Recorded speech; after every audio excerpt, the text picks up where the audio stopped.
Api. Assalamualaikum warahmatullahi wabarakatuh. Ini dari Malaysia. Ini customer baru nih. Semoga sama Allah diparingi kesehatan, kesembuhan, dikuatkan iman. Amin. Sambung doa Gus, sambung doa. Ini dari Ismail. Dari Budiono. Oke. Assalamualaikum warahmatullahi wabarakatuh. Dan bagi Anda yang sudah subscribe channel ini, kami ucapkan terima kasih. Jazakumullah khairan katsir. Semoga diberikan keberkahan yang berlimpah. Amin.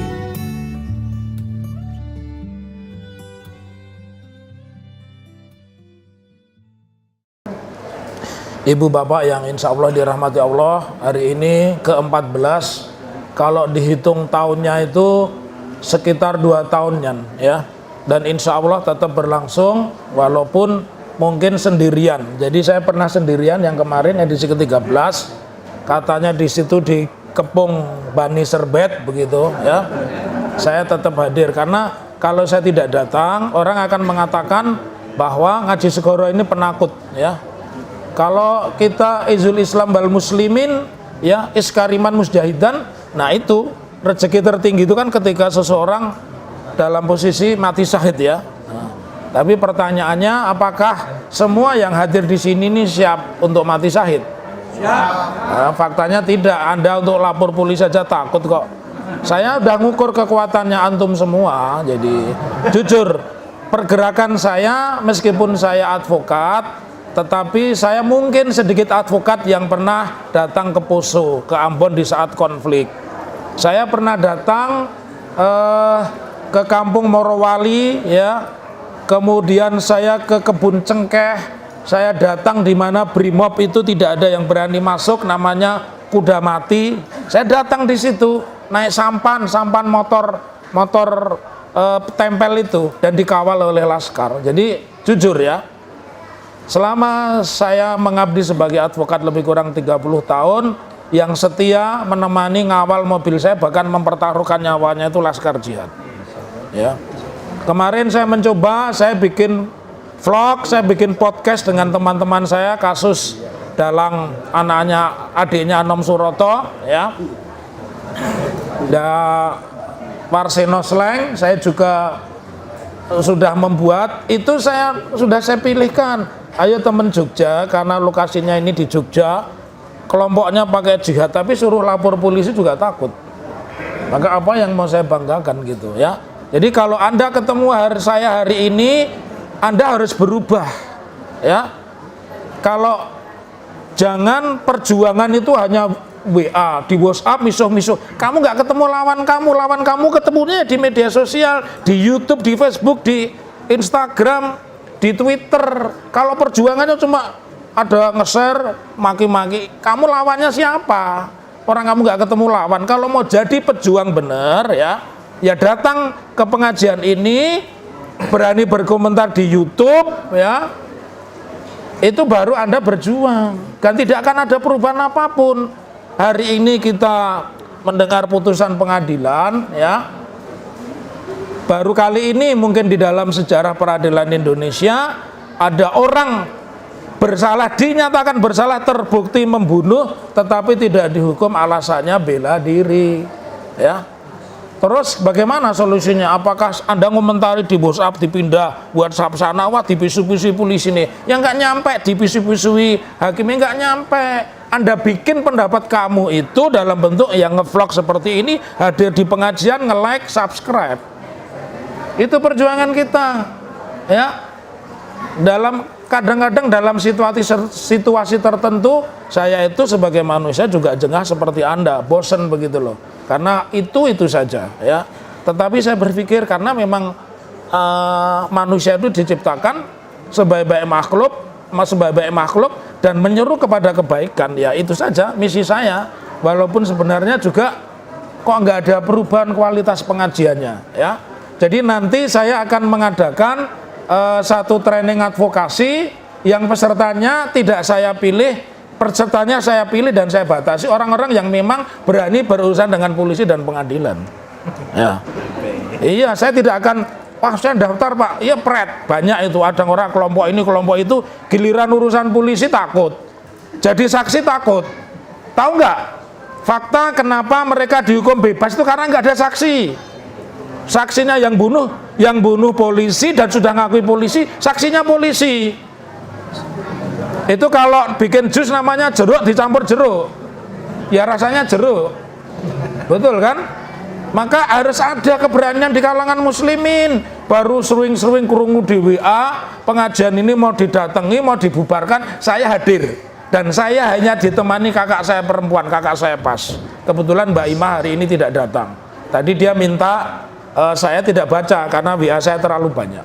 Jadi ini bagian dari curahan hati saya, bagian dari pernyataan saya yang saya merasa kalau sudah pertemuan 14 kali mestinya harus ada keberanian. Ya, WhatsApp itu cuma alat informasi, berjuang beneran itu ya turun ke jalan. Ya, kalau ada orang bikin konten YouTube ya dilanggani, subscribe, diberikan komentar, diberikan dukungan. Ya, Anda disuruh nge-like saja nggak mau, cuma ngasih jempol di WhatsApp. Ya, banyak grup WhatsApp sudah saya hapus. Ya, karena saya tidak suka. Tidak akan ada perubahan apapun. Sudah terbukti kasus KM50 itu mereka tidak bisa menghukum karena saksinya polisi. Yang bunuh polisi diakui saksinya polisi. Ya benar bahwa nggak ada orang yang bisa membuktikan. Oleh karena itu kita di dalam posisi seperti ini, saya punya satu cerita. Kebetulan tadi saya hadir di acara Pelajar Islam Indonesia, ya. Jadi PII itu lahir pertama kali 4 Mei 1947. Dan hari lahirnya PII itu bukan diperingati harlah seperti partai politik, tapi hari bangkit. Karena PII sejarahnya juga sama tuanya dengan umur kemerdekaan ini. Jadi sebelum PII lahir dulu ada kelompok pelajar Islam, itu yang kampus, kemudian yang belajar di sekolah-sekolah umum. Yang kampus mencibir yang sekolah pondok, yang pondok mencibir yang sekolah umum, akhirnya disatukan. Dan Anda harus tahu, alumni PII itu bukan orang sembarang. Pada hari bangkit kedua, yang memberikan tausiah adalah Panglima Besar Jenderal Sudirman, Jenderal Bintang 5. Sepanjang sejarah Indonesia kita punya Bintang 5 itu 2. Satu Pak Dirman, yang kedua Pak Harto. Kalau sekarang Jenderal Bintang 7, ya. Jenderal Sepanduk, ya. Bener apa bener? Lapor polisi berani nggak? Tak tes kamu. Jadi saya tidak akan sembarangan. Saya udah lihat wajah-wajahnya. Yang di grup WA rajin nge-share itu sudah saya titeni. Ini orang ini pengecut. Bener nggak? WA itu bukan seperti itu. WA itu bukan alat nyebar ke berita. Kalian nyebar ke berita di sana, semua orang punya grup 100 WhatsApp, ya sama isinya. Lalu ya datangi pengajian seperti ini. Kalau perlu ngomong Pak Taufik apa yang dibantu, apa perlu dikawal, tidak. Selama ini saya kemana-mana sendirian dan alhamdulillah malaikat yang menjaga saya, Allah yang menjaga saya. Sebaik-baik pelindungan Allah, ya. Lah kalau ada di antara kamu yang mau nyupiri saya, ya peredaran saya lebih luas. Saya yo mancal dewe, kadang-kadang saya minta tolong untuk nge-share di akun Facebook aja nggak berani, harus pakai akun Facebook saya. Ya, itu kalau kayak bapak saya Suwargit jenenge Ciloko Mencit, sak jiri-jiri uang. Tahu nggak? Ciloko Mencit itu memanjat pohon paling tinggi, mau turun nggak berani, naik lagi nggak bisa, karena batangnya kecil pencit.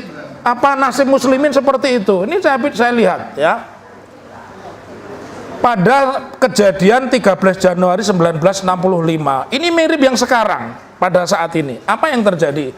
Pada saat itu sedang diadakan sebuah pelatihan, ya, tempatnya di Kanigoro, ada dicatat dalam sejarah, ada sekitar pelajar yang dikumpulkan. Kemudian pelajar ini sedang mengadakan basic training, karena PI memang punya seperti itu, yang satu basic training, yang satu ini mental training. Jadi seperti ada acara malam inaugurasi. Jadi dari awal latihan ini, mental training ini sudah dibubarkan oleh Kodim. Kodim tidak setuju. Mirip nggak dengan kejadian sekarang? Makanya pada peristiwa yang terjadi 13 Januari 65 juga seperti itu. Kodim melarang pada waktu itu menghadirkan pembicara pengurus besar PI namanya Maulwi Sailan, ya. Jadi tokoh-tokoh kita itu hebat. Pak Yusuf Kalla itu alumni PII, kemudian Z.A. Maulani mantan Kabakin, Ismail Hasan Matarum ketua P3 yang baru-baru, Hidayat Nur Wahid, kemudian Dahlan Iskan itu alumnus PII, Muhdi PR, pemilik Republika dulu pemilik Republika, mantan ketua PAN pertama kali, Sutrisno Bakhir, itu juga orang-orang PII. Apa yang terjadi? Mereka itu dilarang, kemudian tetap akhirnya dipaksa oleh Pak Lurah, ya, disuruh datang ke Polsek. Ternyata Polseknya juga pro PKI. Saya ingin katakan, apakah antum semua yang di sini ini bersedia nasibnya satu ketika seperti itu? Makanya jangan dimanfaatkan WA itu mengtinggu nyebar berita kono di pisu-pisu neng WA lah, ngopoh misu-misu neng WA. Mending kamu tanya ke saya di sini, kamu jadi pinter gitu. Jadi itu cara ber-WA yang salah. WA itu cuma alat komunikasi, bukan alat perjuangan. Alat perjuangan itu ya media sosial yang bisa kita berinteraksi, ya.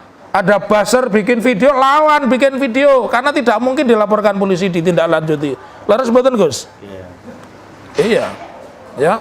Dan saya dalam situasi tertentu saya selalu menjalin komunikasi dengan Refli Harun. Makanya kalau lihat video YouTube saya kan banyak, itu biaya sendiri, ya. Yang belum diundang sama Gus Nur aja, karena tiap saat sudah ketemu masalahnya. Gus Nur ini masih punya utang sama saya, mau ngajak ngevlog di Malang tapi belum terlaksana. Nah, apa yang terjadi peristiwa Kanigoro dicatat dalam sejarah, ternyata tentara, polisi dan Pak Lurah sudah sama-sama terafiliasi PKI. Itu catatan sejarah, bukan hoax. Ada di Wikipedia, ya. Demikian, lebih dan kurangnya mohon maaf. Mudah-mudahan yang sedikit membawa manfaat, mencerahkan, dan sekali lagi yang kita butuhkan itu keberanian, ya. Nanti banyak orang akan ikut di belakang kita kalau kita punya keberanian. Kalau tidak, ya kita akan selamanya seperti ini. Assalamualaikum warahmatullahi wabarakatuh. Baik, assalamualaikum warahmatullahi wabarakatuh. Alhamdulillah, bersyukur kepada Allah. Allahumma sholli ala sayyidina Muhammad wa ala ali sayyidina Muhammad. Senantiasa berselawat kepada Nabi Muhammad sallallahu alaihi wasallam. Ditambahi fakultu astaghfiru rabbakum innahu kana ghafaro. Istighfar juga diperbanyak. Jadi istighfar sholawat dikombinasi, dikolaborasi, dinikahkan, kemudian dihujam ke ulu hati, ulu kolbu, jadikan riyadhah muamalah setiap hari, pagi sore.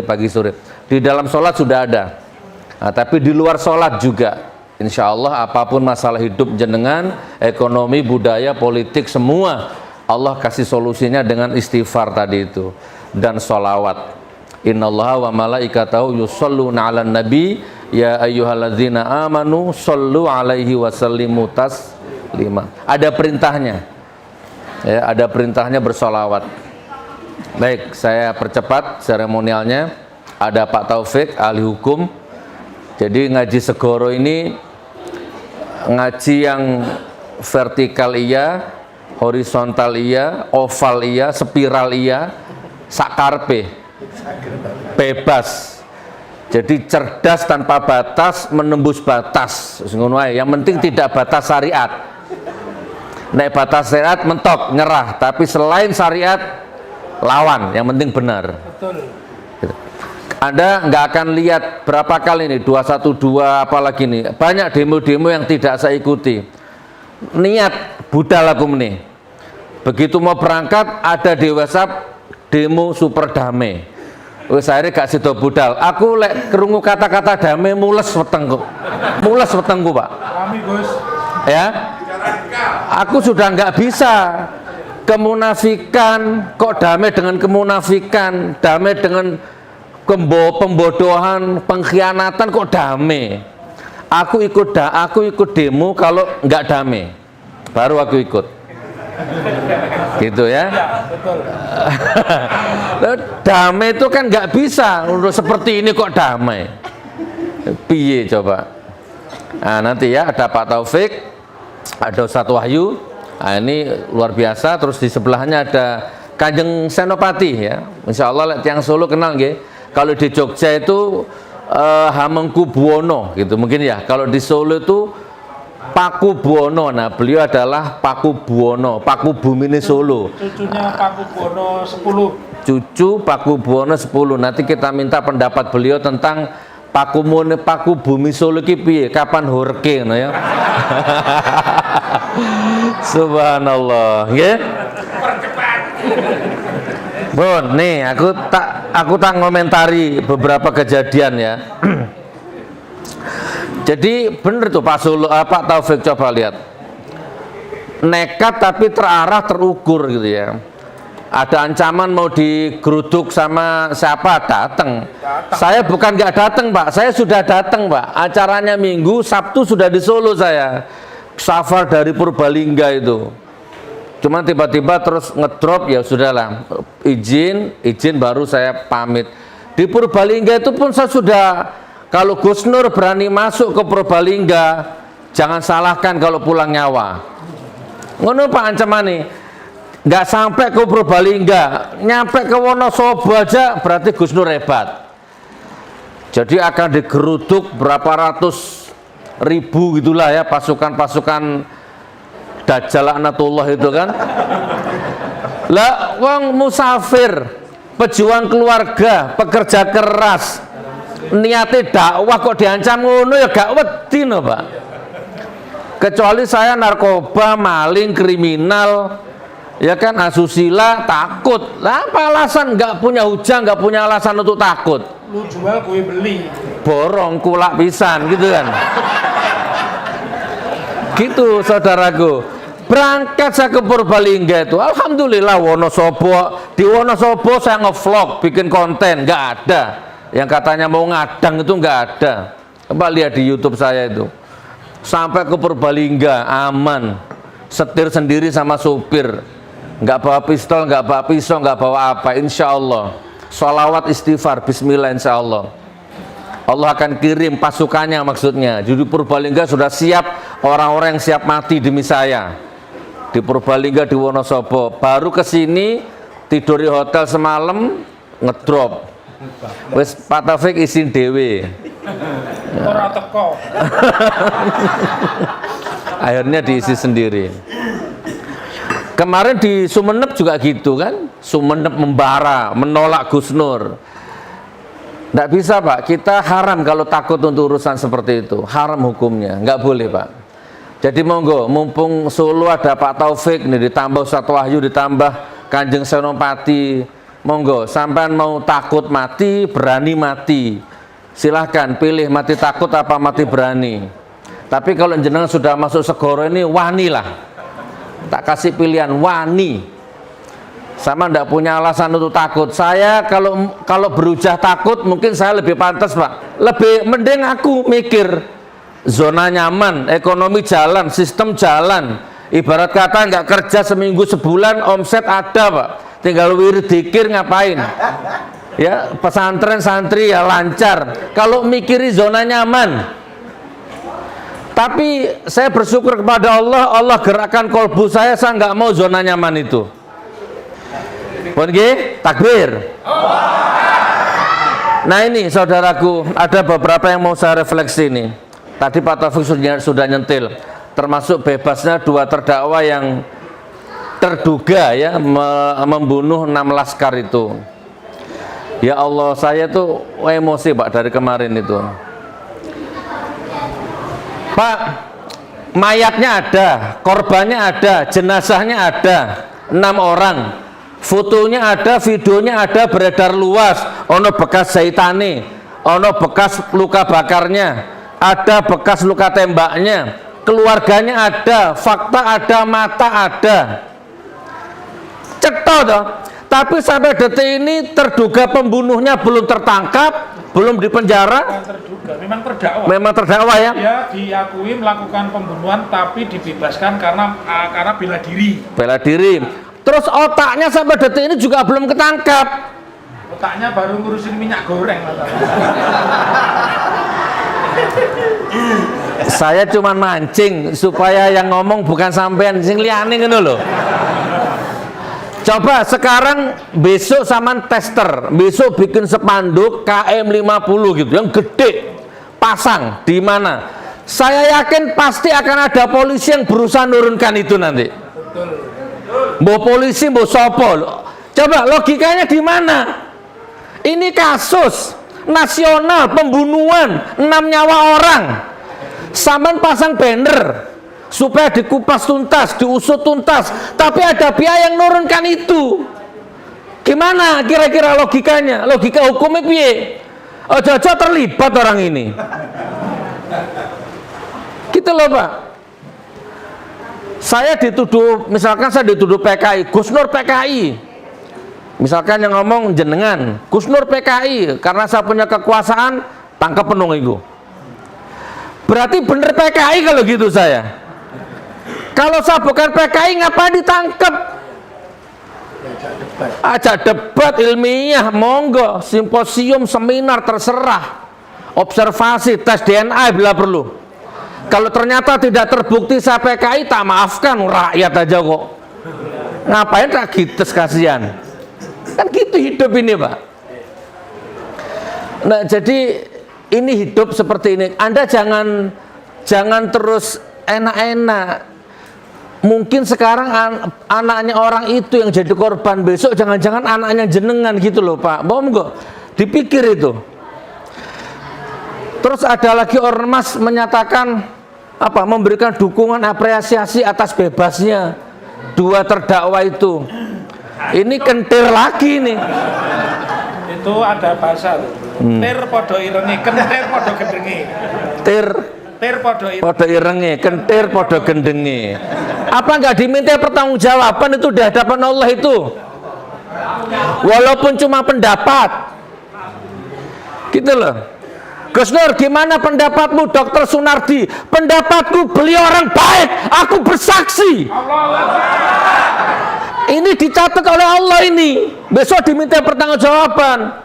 Gus, gimana atas bebasnya terdakwa pembunuh laskar itu? Aku bersaksi bahwa memang 6 laskar itu dibunuh. Ini, dan aku kecewa keputusan hakim itu. Ini dicatat oleh Allah Pak, diminta pertanggungjawaban. Monggo hati-hati, mau nge-share kata Pak Taufik, hati-hati, yang Anda share itu ada hujahnya besok, ada hisapnya. Hati-hati saudaraku ya. Takbir. Itu namanya kita hidup di zaman yang seperti ini memang. Terus gak ono obate Pak. Ojo budal nek damai ya. Ayo demo damai, ojo. Saya nggak mau damai. Ini bukan makar, ini bukan radikal, bukan kudeta, melawan kedzaliman, kemunafikan.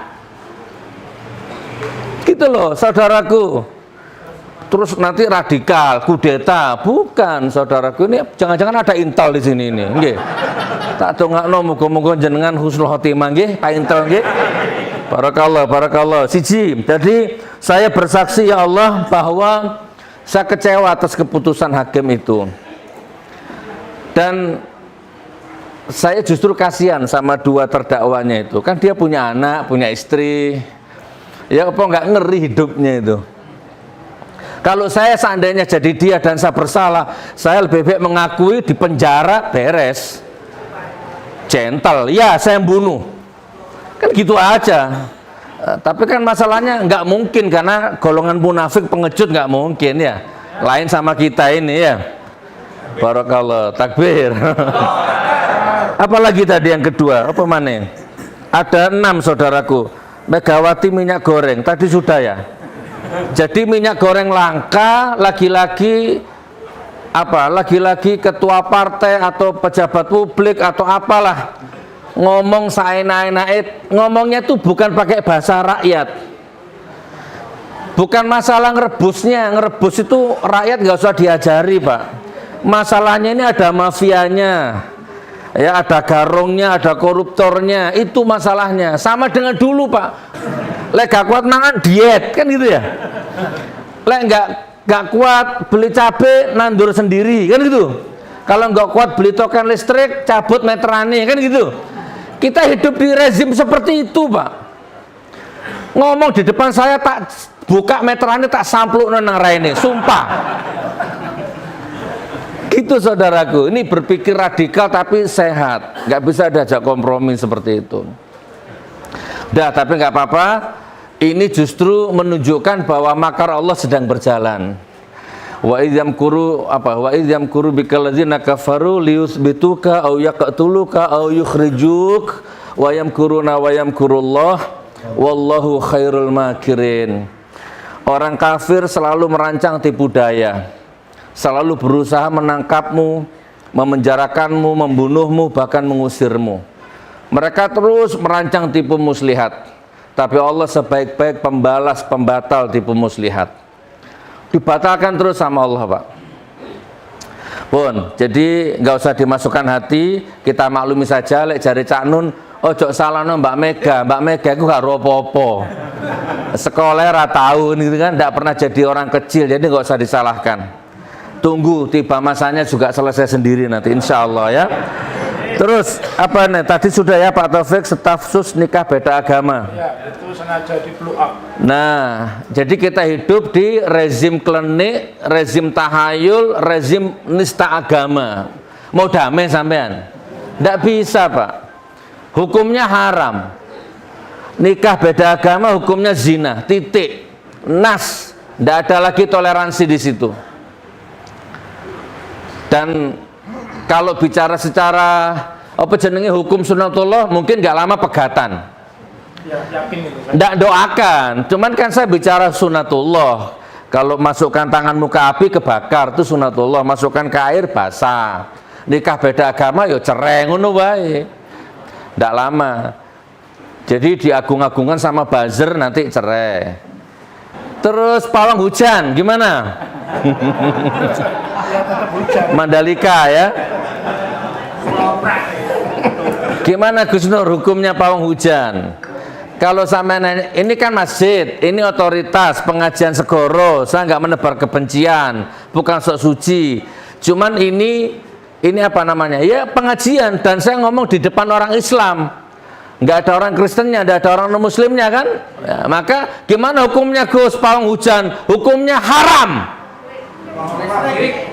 Iya musyrik syirikku sak paket, haram, dukun, titik.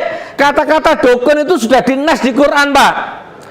Terserah mau surbanan, mau gondrong, mau pegang tasbih, kalau nggak surban terserah. Itu kan casing, kalau onderdilnya dukun tetap haram. Ngobong menyan, mangan kembang, mangan kapaku, mangan menyan, ngerakoti suket, terserah. Nyelam nang laut terserah, buka wong-wongan apa genteng lo dibuka ndase metu tengah wengi terserah. Ini ngaji segoro Pak, Bebas. haram hukumnya. Minta kepada selain Allah itu haram hukumnya. Gus Nur itu bukan dukun, itu ustadzah misalkan. Lah ustadzah kok nggak gawe auratnya kelihatan, pakai celana jin, apa gestur tubuhnya kan yang ini waktunya. Mana ustadzah ngono rek. Dan itu menjadi sorotan internasional, bikin malu Pak.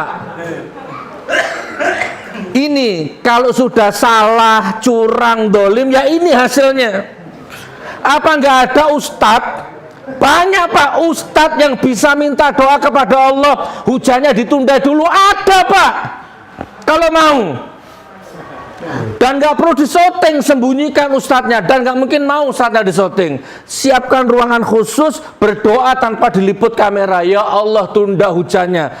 Boleh kan ustadz ngaji Quran sesuai syariah, nggak pakai kembang pisang apa mana rokok Marlboro di kono yono. Gimana? Nggak hancur gimana negeri ini? Hancur luar dalam, atas bawah, kiri kanan, Pak. Entek sirik klinik wis menjamur mendarah daging. Baru di rezim ini ada dukun terang-terangan ngaku dia baru di sini. Dulu ada Mbah Sabdo ya. Dan dibayar ratusan juta. Nah, Dibayar ratusan juta itu. nggih, Mbah Sabdo yang di gedung DPR itu sampai Nyuror Kidul barusan pulang. Ya. Bisa, Pak. Gini jenengan mau damai. Kalau saya nggak mau damai, Pak. Kesyirikan, kemusyrikan saya nggak mau damai. Pengkhianatan saya nggak mau damai. Ya, jadi kata Pak Taufik, jangan cuma ngeser-ngeser di WA, bikin vlog kalau berani. Takbir. YouTube-nya Pak Taufik di subscribe, subscribe nggak bayar. Apa tadi Pak Taufik? Muhammad Taufik M Partners. Subscribe. Terus lonceng itu diklik. Jadi kalau ada video baru, ada pengumumannya gitu loh. Itu Anda juga membangun kanal beliau itu juga semakin semangat jihadnya. Ojo Pak Taufik tok, Gus Nur 13 official pisan. Beliau juga punya. Subhanallah ya. Apa mana? Wes ya, jadi haram hukumnya. Dulu Rasulullah pernah berdoa ya, minta hujan itu apa ya istilahnya ya, dipindah ke sana, dipindah ke sana itu pada dasarnya tergantung syariatnya. Tapi saran saya ndak usah lah, hujan itu rahmat kok. Nek aku jadi presidennya tak tunda MotoGP ini kan ngono. Sengenteni terang. Ya, mau acara nikah, acara apapun kok mendung ya ditunda sik ben resik, ben basah kuyup dengan hujan rahmat kok. Ini versi Ngaji Segoro. Kalau jenengan mau dapat versi yang lain monggo ke Yusuf Mansur barangkali ya, atau kemana lah ya, monggo tak sakar penjenengan. Pun nah syirik nggih. Sing terakhir apa mana iki? Nunda pemilu Pak Taufik. Jadi kalau sampean ngomong pemilu ditunda lanjut 3 periode itu katanya demokrasi. Kata buzzer. Boleh ngomong kan cuma begitu demokrasi. Tapi kalau sampean nggak setuju tunda pemilu, sampean radikal, Pak. Nah, kapan itu ada video, ada mobil, ada tulisannya Jokowi 3 periode. Sama ada banner besar tuh Jokowi 3 periode. Saya udah bikin komentar di YouTube. Saya ingin memberikan tantangan kepada orang yang ngasih stiker mobilnya Jokowi 3 periode itu, monggo Pak tak kasih tantangan adrenalin, bawaan mobilmu di tengah-tengah kerumunan mak-mak yang ngantri minyak, Pak. Jadi ono ngantri minyak, mobilnya gawan klaksonan tindin tindin gitu. Jokowi 3 periode, wallahi tak jamin ringsek mobilmu, Pak. Mobilmu ringsek, dasmu bonyok, insya Allah. Aneh-aneh nih Pak Taufik.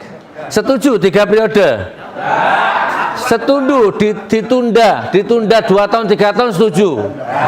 Kalau sama nanya ke saya haram jadah, ndak setuju. Lek iso dipercepat kok. Iya dipercepat. Terus apa ganti ini? Terserah. Yang penting konstitusi. Kira-kira siapa ganti ini Pak? 5 menit terakhir. Siapa ganti ini? Pasti Anies Baswedan. Jangan dulu Pak. Allah.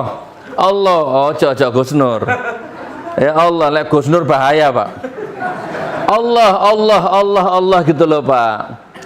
Ya, Pak Anies orang baik. Tapi kalau di belakang Pak Anies ada cukong berarti sama Pak. Kita tunggu pidatonya Pak Anies Baswedan nanti. Jangan Allah ya, umur manusia nggak tahu loh Pak. Tahun 85 itu presiden Brazil namanya Canfredo Neves, tahun 85 itu kandidat presiden Brazil pidato politik. Lihat itu sejarah. Kalau saya terpilih jadi presiden, tak jamin Brazil makmur. Dan kalau saya jadi presiden, Brazil akan menjadi negara yang kuat. Tidak akan ada satupun kekuatan yang bisa menjatuhkan Brazil, menjatuhkan saya, termasuk Tuhan sekalipun. Fredo Neves lagu gak salah tahun 85. Ternyata bener Pak, pemilu ini menang wong iki. Nah, besok pelantikan saiki mati, Pak. Tidak bisa ya. Jadi siapa presiden berikutnya? Allahu Akbar. Biar Allah yang memutuskan. Bisa Pak Taufik, bisa Pak Wahyu, bisa Kanjeng Senopati, bisa Cak Roto. Ya, insya Allah seperti itu. Barakallah. Apalagi ya. Jadi nggak setuju saya. Ini pernyataan menjadi pernyataan resmi juga ini. Kurang lebih mewakili wong Solo lah. Ya, insya Allah begitu. Pun. Jadi saya tutup dengan ayat Al-Baqarah ayat 11. Bismillahirrahmanirrahim. Wa idza qila lahum la tufsidu fil ardi qalu innama nahnu muslihun. Jadi kalau kita berkata kepada mereka, jangan kamu membuat kerusakan di muka bumi ini.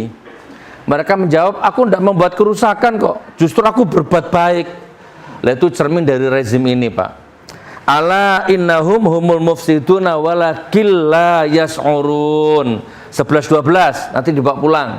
Ini ayat ini kayaknya cocok mencerminkan kondisi saat ini. Jadi sesungguhnya mereka yang berbuat kerusakan tapi mereka nggak sadar. Zuyyina lil ladzina kafarul hayatud dunya wa yaskharuna minal ladzina amanu wal ladzina taqaw fawqahum yaumal qiyamah wallahu yarzuqu may yasha'u bighairi hisab. Mereka yang ingkar, mereka yang menjual imannya dengan dunia itu mereka sebenarnya, tapi mereka menuduh kita, Pak. Kita yang dituduh-tuduh.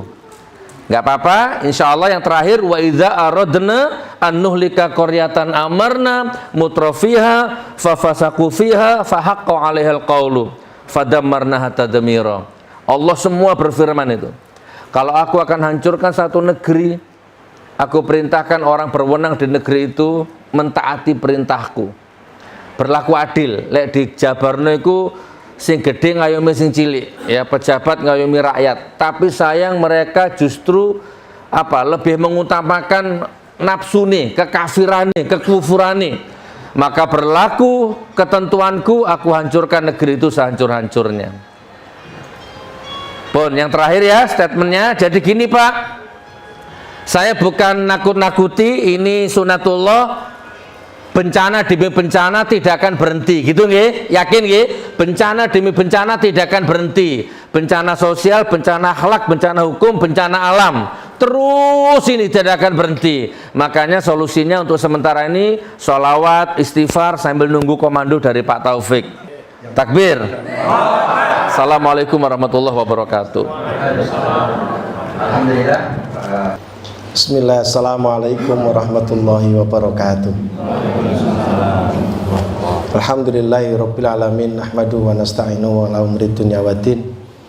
Asyhadu an la ilaha illallah wa asyhadu anna Muhammadar Rasulullah. Allahumma shalli wa sallim ala nabiyyina Muhammadin wa ala alihi wa sahbihi ajmain, amma ba'du. Bapak Ibu-ibu, jamaah pengajian ngaji Segoro yang insyaallah setiap bulan sekali kita agendakan dan sekarang sudah ke-14 kali di Solo. Alhamdulillah sampai hari ini kita dalam keadaan sehat walafiat. Kita masuk pada suatu environment, suatu keadaan, suatu lingkungan yang saat ini dibilang jelas tidak jelas, dibilang tidak jelas, jane yo jelas. Kita sekarang dihadapkan pada sesuatu yang salah itu kelihatan benar, yang benar malah kelihatan salah. Dan setiap orang yang salah itu melihat kebenaran sebetulnya hatinya pasti akan membenarkan. Dan setiap orang yang benar ketika melihat sesuatu ini salah, maka mereka tetap mengakui itu sebuah kesalahan. Namun ada satu faktor di mana manusia itu dikaburkan.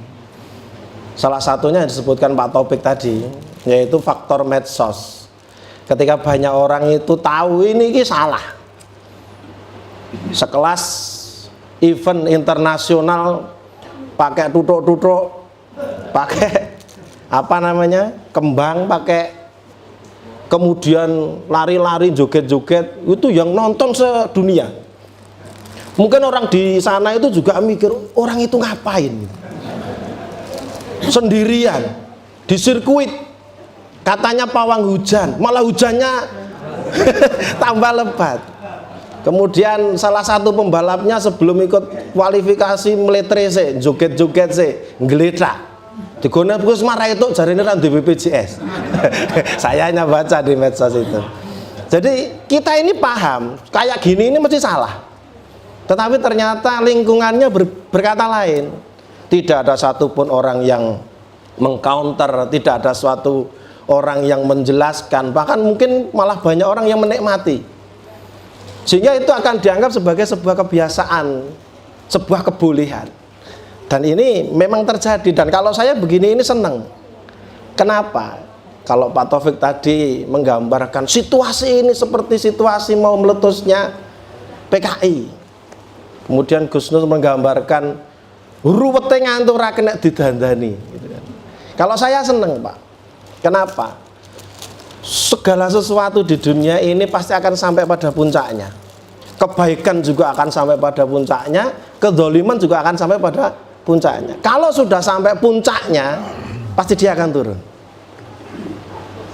Dan kalau gitu itu harus dibuatkan sebab musababnya.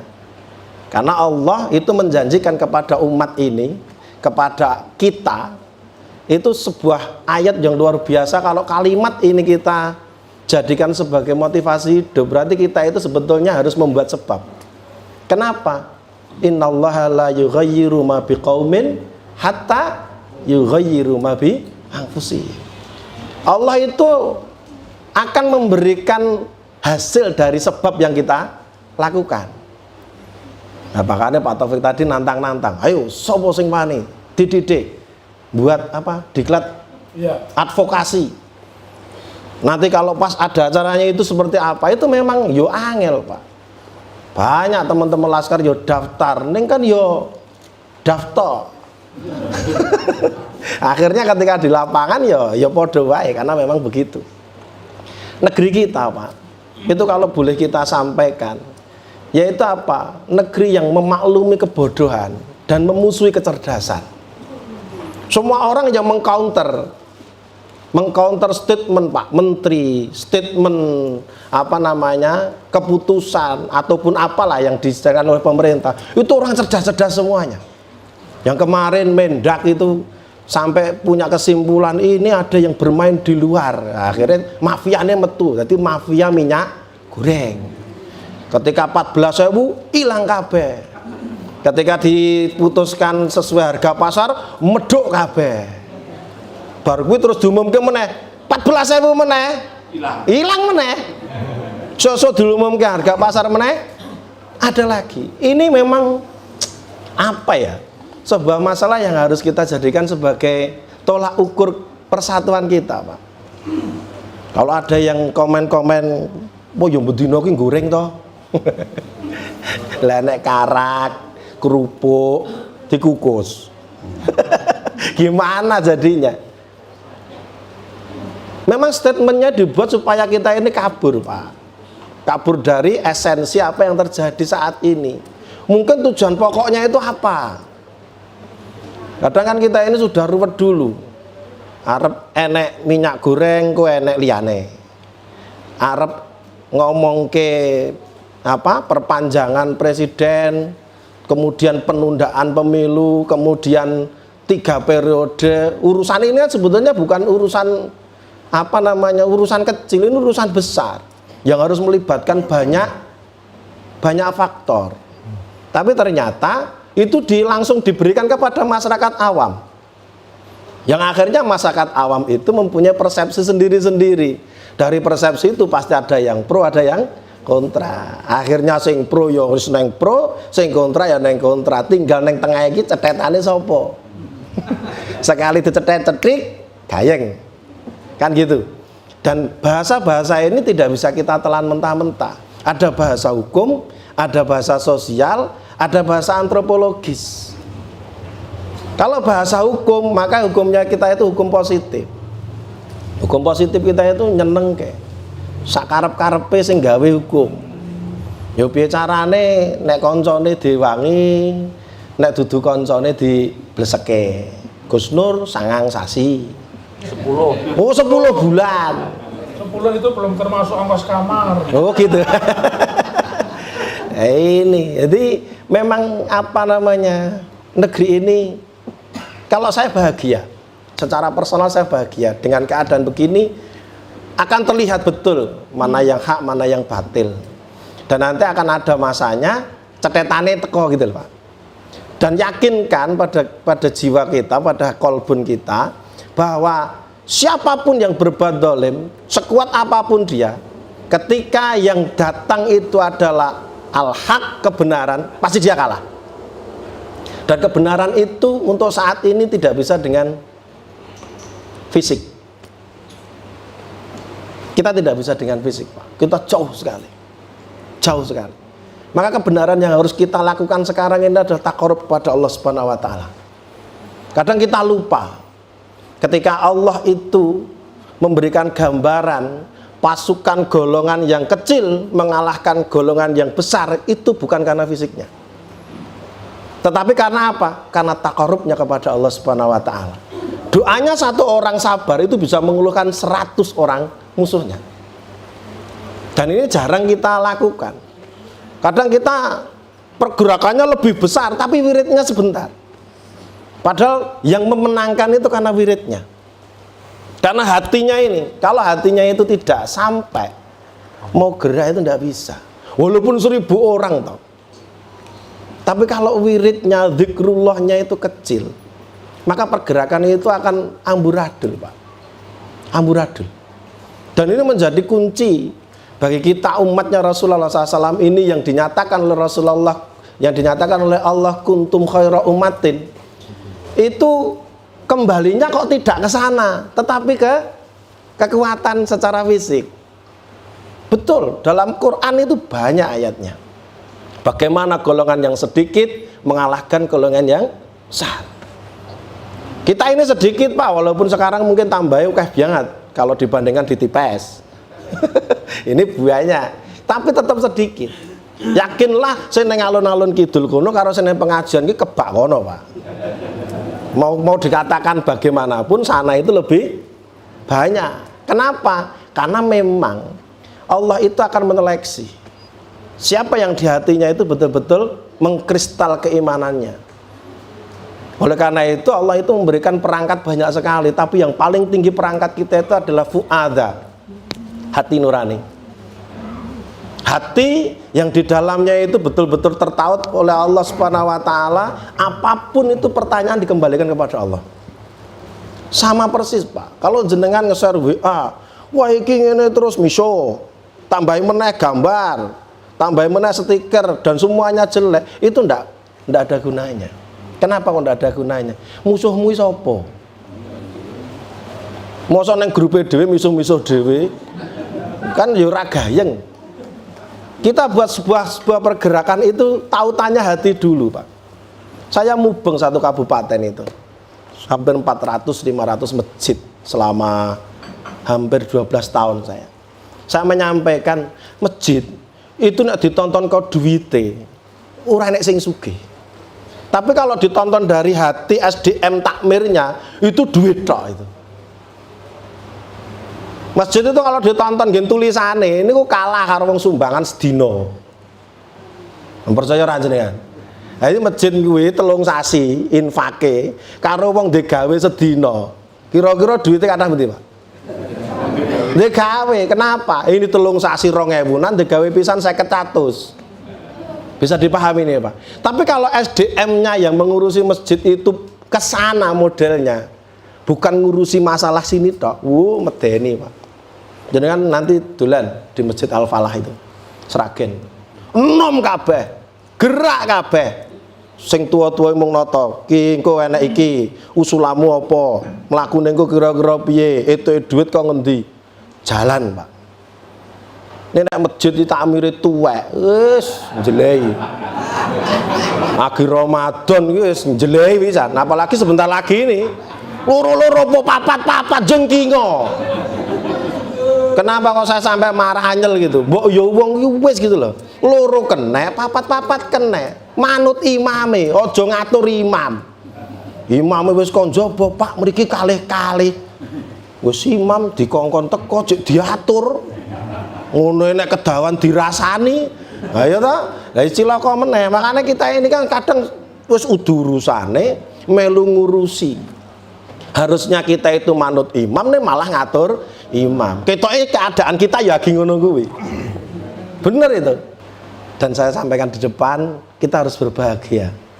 Kenapa? Karena kondisi negeri kita sudah begini. Berbahagialah, pasti perubahan akan segera terjadi. Dan kita berserah kepada Allah Subhanahu wa taala karena memang semua ini milik Allah Subhanahu wa taala. Sujude sing tenanan, dungane sing tenanan, menangislah nek perlu kuwi. Pokoke ora usah di video. Ini jangan terakhir ini. Apapun yang kita lakukan ora usah di video, apalagi bentuk peribadatan. Kecuali syiar. Kalau syiar begini wajib. Biar orang tahu banyak yang memikirkan negeri ini. Kita berbeda itu wajar. Karena bersatu pun wajar. Jadi kita ini negeri yang betul-betul dibarokai Allah untuk dijadikan sebagai surganya dunia. Kita tata betul dan saya mohon nanti Kanjeng Senopati ini memberikan 1-2 patah kata untuk membangkitkan semangat kita menyongsong perubahan menjadi negeri yang lebih baik, khususnya Solo yang lebih maju, Indonesia yang lebih maju. Gitu Pak. Ini yang bisa kami sampaikan. Semoga Allah memudahkan untuk urusan kita. Assalamualaikum warahmatullahi wabarakatuh. Sebelumnya saya di sini sebagai tamu ingin datang jauh menghadiri pengajian segoronya Gus Nur dan Dr. Taufik dan Ustadz Wahyu. Mendadak diculik, dipaksa, dibajak untuk jadi ikut membicara di sini saya tuh. Sebenarnya saya bukan pembicara, saya yang penulis, cuman penulis biasa gitu aja. Bagi yang sudah paham ya. Gini ya, saya sebetulnya mungkin ada warga masyarakat Surakarta yang sudah paham tentang masalah, sedikit ya pandangan saya tentang masalah kondisi negara ini. Kondisi negara ini saya sedikit aja memberikan pandangan biar melek-melek politik sedikit lah. Saya kan sedikit kan soalnya nulisnya berhubungan dengan geostrategi, geopolitik Indonesia dan pertahanan negara dan intelijen dan memerhati peradaban kerajaan Nusantara. Kebetulan saya dilahirkan yang saya rumahnya di sini sebelah ini Keraton Balawarti ini di dalam Suruhamijayan. Di Suruhamijayan ini eyang saya, beliau adalah Pangeran Suruhamijoyo. Beliau adalah putra PB10, putra kinasih istilahnya. Putra kinasih itu putra kesayangan dari Sinuwun Pakubono 10. Pakubono 10 tahu kan itu kalau dimasuk keraton Surakarta itu pasti bentengnya tulisannya X gitu ya. X gitu itu semua hasil dari pemerintahan zamannya yang Sinuwun Pakubono 10 yang paling berkarisma dan paling lama berkuasa. Ya kebetulan jadi yang saya, jadi ya kakek itu ya putranya PB10, kakek saya Pangeran Suruhamijoyo. Beliau adalah seorang Pangeran Suruhamijoyo adalah seorang anggota PPU PKI, juga anggota tokoh gerakan perjuangan Indonesia. Jadi saya hanya sebagai cucunya hanya meneruskan perjuangan apa adanya di sini. Sebenarnya saya tidak ada pandangan untuk memberikan makalah yang lebih berat ya. Saya di sini hanya memberikan pandangan yang berhubungan dengan negara Surakarta ini kan awalnya dulu adalah sistemnya adalah pemerintahannya udah berdiri daerah istimewa Surakarta, ya kan? Dulu Surakarta ini statusnya adalah seperti kayak Yogyakarta, daerah istimewa Surakarta, daerah istimewa Yogyakarta. Disebut daerah istimewa karena daerah kota tersebut ada kerajaan. Kerajaannya yang berdomisili adalah kerajaan Islam Mataram. Nah, jadi disebut daerah istimewa di mana yang kepala daerahnya adalah seorang raja.